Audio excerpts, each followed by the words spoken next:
É Notícia está de volta com Cláudio Weber Abramo, diretor executivo da Transparência Brasil, que estava contando agora quanto custa um deputado brasileiro na comparação com um deputado espanhol, o mandato.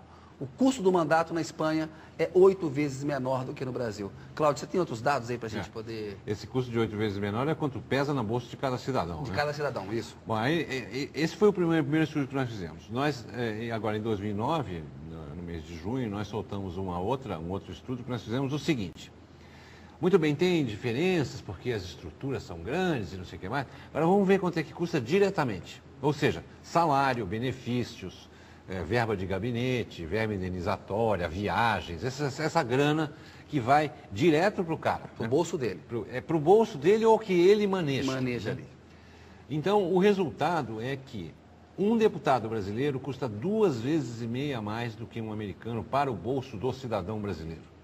Para o meu bolso, para o seu bolso, para o bolso ali do telespectador, custa 2,5 vezes mais. Custa 6,5 vezes mais do que um membro do parlamento britânico custa para um cidadão britânico. Está errado. Isso levando em consideração, veja, não é um problema de câmbio, hein? É levando em consideração o custo de vida desses países. O poder aquisitivo do cidadão brasileiro em comparação com o poder aquisitivo do cidadão britânico e americano.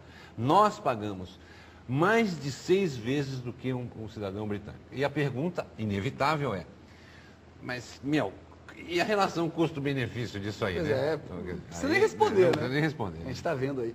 Cláudio, eu queria falar um pouquinho, a ética é um valor para o brasileiro? Olha, eu tenho enorme resistência a falar em ética, né? Porque eu acho que o mau comportamento das pessoas, não estou dizendo que não existe isso, né? Mas o mau comportamento, né? Em particular na arena política, ele não decorre de peculiaridades que sejam íntimas das pessoas, não é algo que esteja na mente das pessoas. Decorre do ambiente. Então, como é que se faz para alterar um ambiente que é corruptivo? Tem gente que adota o que eu chamo de ponto de vista moral, que diz o seguinte, não, precisamos educar, precisamos dizer para as pessoas que elas não devem roubar e tal. Precisa punir, né? Princípios. Ter princípios e tal. Bom, aí isso é muito comum no Brasil e o problema com isso é que é trivial. É claro que seria melhor que as pessoas não roubassem. Agora, não é óbvio, né? É meio óbvio, não. Se dizer que será que um juiz precisa ser ensinado de que ele não deve vender sentença? Ele precisa de um curso para isso? Não. Não, acho que não, né? E depois punir, é claro que punir é importante, mas punir corrupção é muito difícil.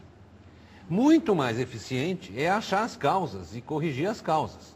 Então, no exemplo que a gente mencionou aqui anteriormente dos cargos de confiança, o executivo tem esse poder de dar cargo de confiança, então isso corrompe a vida política. Como é que você resolve isso?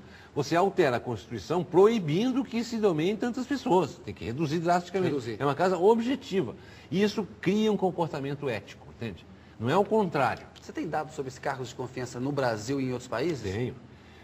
Nos Estados Unidos, que tem um governo que é o governo, é um regime presidencialista, semelhante ao brasileiro, né? Que tem um governo federal muito maior que o brasileiro, o presidente da República nomeia exatamente 9.051 pessoas que estão numa lista. Ou seja, um terço. Mas metade desses daí são cargos honoríficos, nem salário tem, né? E poder nenhum também. Mas é muito menor. Sexto, então. Um sexto. No governo federal são 30 mil, no governo do estado de São Paulo são 20 mil, no governo do Distrito Federal são 20 mil pessoas, o governador do Distrito Federal nomeia. Na Grã-Bretanha, o primeiro-ministro nomeia 300 pessoas, direto ou indiretamente, né, via seus ministros. Na Alemanha e na França são 500 pessoas. Então é uma desproporção brutal, né? O que acontece nesses países? Você tem um corpo funcional no Estado que é profissionalizado. E no Brasil, um funcionário público que sabe que se ele não conseguirá progresso na sua carreira, se ele não se acertar com algum partido. Ele precisa do apadrinhamento político, não o mérito pessoal dele, exatamente, profissional. Para subir na carreira. Se o cara quer ser gerente público, se ele não se acertar com o partido X ou Y, a chance dele é muito baixa. Então, isso forma um funcionalismo que não tem como valor, agora voltando para o começo, né, para outra pergunta, ele não tem como valor servir ao público. Ele tem como valor servir ao partido. Quer dizer, é a contrafação. Fazendo isso. É uma contrafação, né? Ô, Cláudio, eu queria falar um pouquinho dessa história do PT e do Mensalão. O PT nasceu com uma forte pregação ética ali, ajudou a civilizar a política, cobrava um padrão ético muito forte. No governo, o PT tem muita dificuldade de aceitar esse padrão que impunha aos outros partidos. O presidente Lula, por exemplo, fala a imprensa só faz denuncismo, um denuncismo da imprensa. O que aconteceu com o PT? Esse processo de transformação em máquina eleitoral virou uma disputa pelo poder puro e simples, não? Um partido que prometia ser diferente? Bom, veja, eu não sou exatamente conhecedor dos mecanismos internos do PT, mas o que a gente faz é observar esse comportamento, né? Você tinha, antes o PT era pedra e depois virou vidraça. Né? Ao virar vidraça, não se observa de maneira muito disseminada, né?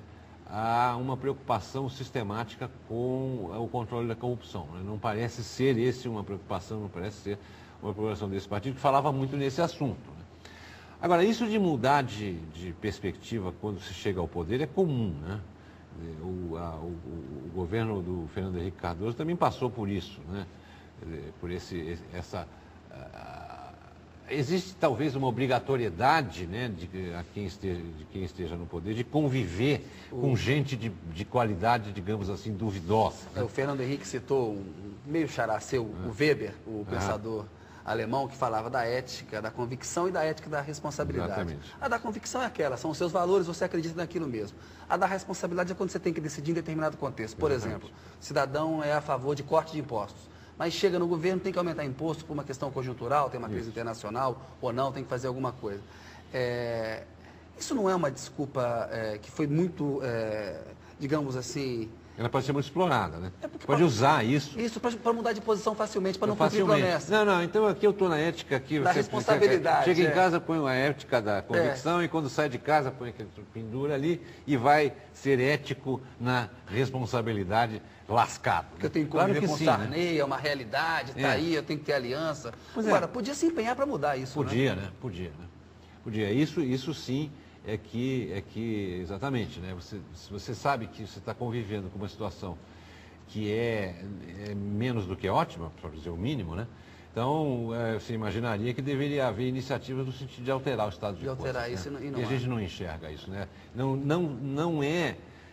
Agora, é uma proposição difícil do ponto de vista político, né? Porque para alterar esse estado de coisas, você precisa ferir os interesses daqueles caras, exatamente de quem está usando o apoio. E de quem está te apoiando ali, exatamente naquela negociação. Então, O Fernando Henrique e o Lula se queixam, dizem o seguinte: um presidente da República no Brasil, ele se elege com a maioria dos votos, mas ele não tem maioria no parlamento.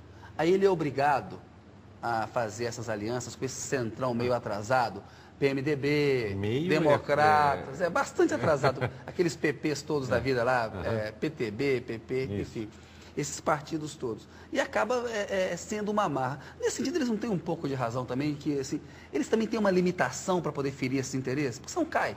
O Collor, por exemplo, brigou com a base de apoio dele no Congresso, caiu. Pois é, mas veja, Claro que ninguém está dizendo que o problema é simples de resolver. Isso. Agora, esses caras aí, esses indivíduos que você mencionou, como o senhor Fernando Henrique Cardoso, como o senhor Lula, eles se elegeram presidente da República para mudar coisas no país. Quer dizer, seria de se esperar que partissem deles. Na hora de preencher o formulário para o emprego, o emprego exige tais coisas. E aqui eu tenho tais coisas aqui para alterar esse estado de coisas que é ruim para o país.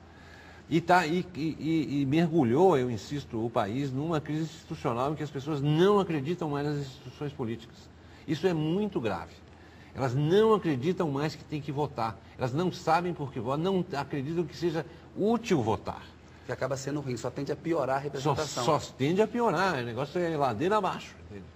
Então, as crises institucionais, elas podem ser resolvidas ou podem ser encaminhadas via, por exemplo, intervenção de outros poderes. No caso da crise do Congresso, existe evidência de crimes que foram cometidos por dezenas de senadores e deputados, crimes mesmo, estão capitulados lá no Código Penal, que o Ministério Público pode abrir processo contra eles todos, sim, senhor. O Itamar Moreira acabou de ser absolvido pelo Conselho de Ética da Câmara. A verba indenizatória Ele usou de forma ilegal. Ilegal. Ele forjou notas fiscais de serviço para a empresa de segurança dele. Isso aí é coisa de polícia. Por que o Ministério Público não abre processo?